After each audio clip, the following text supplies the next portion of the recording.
Week's episode of We Cooked, Taylor Kinney has some really encouraging words about the U.S. dollar and our economy. It's official. The U.S. just admitted it, which means no one is safe from what's coming next. Not your wallet, your paychecks, your savings, your cost of living. In fact, life as you know it is about to change. In case you missed it today, the U.S. announced that we are buying back our own debt because nobody else wants it. I'm a monetary analyst. It's what I do for a living. I study the dollar. And a year ago, almost to the day, I predicted that yield curve control was coming, which is essentially when the U.S. Ponzi scheme really kicks into high gear and is exactly what we're seeing today. Instead of the Fed issuing new currency to buy the debt, the U.S. Treasury is issuing more debt to buy our existing debt so we can keep issuing more debt. And if that sounds confusing, it's because it is.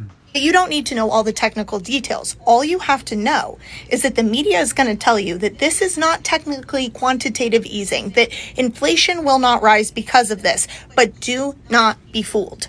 What they're counting on people not realizing is that yield curve control was used here in the U.S.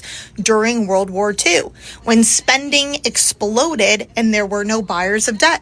So what did they do? They said, we'll just buy our own debt. This will guarantee that interest rates won't rise that much because the second they do, we'll just keep buying all the debt. Which sounds great in theory. They saved the system, but guess who paid? Everyday Americans. In just a few years, inflation jumped up to 18%. Can you afford if every single bill in your life jumps up another 18%?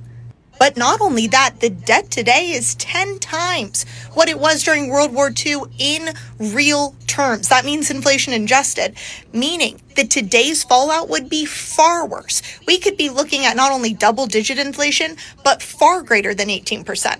What this is really telling us is that the U.S. is growing more and more desperate and that they're having to step in at a much more frequent rate. And every time throughout history that a country has had to do that, it always results in higher inflation for the citizens. Now, to be clear, what's happening today isn't technically yield curve control yet, but it is the first sign of what's to come next. And if I were you, I would be paying very close attention to what's coming next, because every dollar you have, whether that's dollars in your wallet, in your bank account, your paycheck, they could be devalued like that.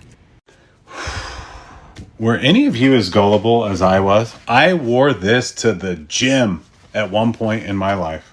Never surrender! I spoke at one of his rallies. I did. Special event here. Big special event!